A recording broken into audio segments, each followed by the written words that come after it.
दिनै गोबांथार डिपार्टमेन्टआव साख्रि दं जोङो 5 बोसोराव खमैबो बिटिसिआव 5000 जन इयुथ्सफोरनो जों साख्रि होनो हागोन नोंथांमोननो मा नांगौ बेखौ बुं जों आरो फैबाय थानाय बिसयखिथियाव रायजोफोरनि थाखाय मा गेरेन्टि होनांगौ रायजोआ जोंखौ बुं जों रायजोफोरनो गाबोन होगोन दा रायजोफ्रा जोंनाव सों मा नांगौ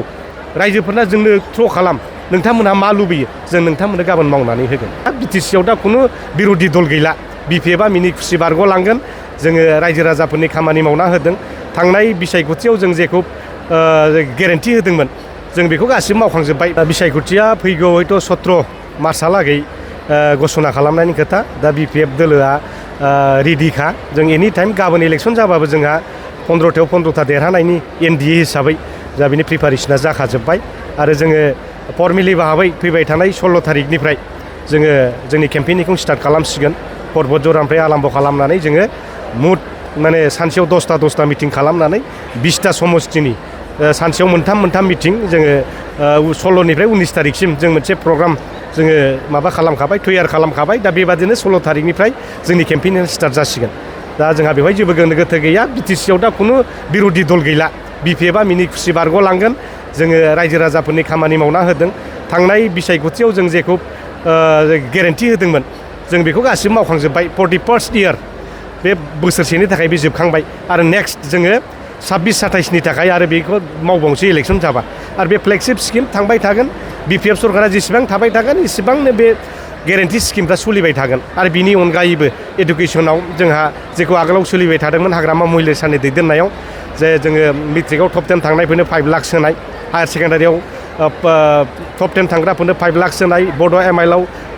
टप माने जाय बांसिन आसामाव नाम्बार लाखिनो हादों बेनो जों 3 लाख होनाय डक्टर इन्जिनियार फरायनो जों स्कलारशिप होनाय पिएइचडि एमफिल खालामनो थाखाय स्कलारशिप होनाय बेफोर खामानिया सोलिलांबाय थासिगोन आरो एडुकेसन डिपार्टमेन्टफ्राव बा जिखुनु डिपार्टमेन्टआव जुदि साख्रि ओंखारोब्ला बिटिसिनि आन्डाराव जोङो 3% रिजार्भेसन फर स्पर्ट पार्सनेलिटिस बेखौ जों इसि मिटिङाव जोङो फुटाब खालामना लाखाबाय दा बे अर्डार लागु जासिगोन दा ओंखायनो जों खावलायदों गेलेगिरि बिथांफोर मोजाङै गेले साख्रि बाख्रिनि थाखाय सिन्था खालामनो नाङा 3% रिजार्भेसन दोननाय जाबाय आरो बिकलांगफोरनि थाखायबो जायफोर माने दिब्यांग फिजिकेलि चेलेन्ज मानसिफोर बिथांमोननोबो 1% रिजार्भेसन दोननाय जागोन दा बेफोरबादि रिजार्भेसन सिस्टेमा जोंना थाबाय थागोन आरो साख्रि बाख्रि ओंखारलांगोन दिनै गोबांथार साख्रि भेकेन्ट दङ दिनै फरेस्ट डिपार्टमेन्टआव एडभार्टिजमेन्ट होनाय जाबाय आरो जोङो एडुकेसन डिपार्टमेन्टनि टेट टिचारफोरनि थाखाय भेरिफिकेसना जोबखाबाय आरो हाइ स्कुलाव जोङो ग्रेजुवेट टिचारफोरनि मासि लांदां जानानै दङ बेनिबो एडभार्टिजमेन्टआ आफ्टार इलेक्सन जाजोबसिगोन दिनै मेडिकेल डिपार्टमेन्टआव दङ भेटेनारि डिपार्टमेन्टआव दङ दिनै ससियेल वेलफेयार डिपार्टमेन्टआव साख्रि दं दिनै गोबांथार डिपार्टमेन्टआव साख्रि दं जोङो 5 बोसोराव खमैबो बिटिसिआव 5000 जन इयुथ्सफोरनो जों साख्रि होनो हागोन दा ओंखायनो जों सिन्था खालामनाङा जोङो हाग्रामा महिला साननि दैदेननायाव तीब्र गति भाबै जों बिटिसिखौ डेभेलप खालामगोन जेखौ जों मावनो हायो बेखौसो खोथा होयो दा ओंखायनो मावनो हानाय बादि जों मावलांगासिनो दङ आरो दिनैहाय जे प्राइम मिनिस्टारनि प्रग्राम बेवहाय जोंहा फ्लाइअभार गंथाम मोननो थांगासिनो दङ दिनै गसाइगाव गोदान फ्लाइअभार जागोन संकस दैयाव गोदान दालां जागोन दिनै बेखि दैयाव गोदान दालां जाबावगोन आसाम माला 3.0खौ दिनै उद्घाटन खालामनो नागिरदों रेलवे गंथाम गोदान खारनो नागिरदों दिनै बड'लेण्ड नेशनेल हाइवे बेखौबो दिनै माने बेवहाय उद्घाटन खालामनायनि बाथ्रा दा बिदिनो डेभेलपमेन्ट इनफ्रास्ट्राक्चार स्किम्सफ्रा दिनै बेवहाय आराम्भ जागोन आरो बे एमएलए इलेक्सन जोबखांनायनि उनावनो बेफोरखौ जों मोनफानिफ्राय मोनफा मावलांगोन दा नाय नोङो हाग्रामा महिलारि सरकार फैनाय लोगो जेरैथिंबो डेभेलपमेन्ट जेरैथिंबो खामानि लामा बानायनायनि खामानि दालां बानायनायनि खामानि सेंग्रा सिख्लाफोरनो दाख्लै 2 लाख थाखा दिनै 5000 जन मानसिनो होखांबाय दिनैहाय आरो दिनै 50,000 जन दिनै गरिब दुखिया मानसिफोरनो जोङो 50,000टा व्यक्तिनो जोङो 10,000 होखांबाय आरो माने जोंनो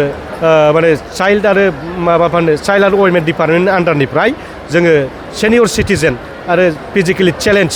पार्सन्सफोरनि थाखाय जोङो 10,000 थाखा रानना होखांबाय हानि पाट्टा होखांबाय जोङो दा बेबादिनो जोङो जे बाथ्राखौ नों आखुरि आखुरि फालिलांबाय थागोन रायजोफ्रा जोंखौ मदद हो जों रायजोखौ मदद खालामगोन नोंथांमोननो मा नांगौ बेखौ बुं जों आरो फैबाय थानाय बिसयखिथियाव रायजोफोरनि थाखाय मा गेरेन्टि होनांगौ रायजोआ जोंखौ बुं जों रायजोफोरनो गाबोन होगोन दा रायजोफ्रा जोंनाव सों मा नांगौ रायजोफोरना जोंनो थ्र' खालाम नोंथांमोनहा मा लुबैयो जों नोंथांमोननो गाबोन मावनानै होगोन दा बे आदान आरो प्रदान गिभ एन्ड टेक पलिसिजों जों सरकारखौ सालायगासिनो दङ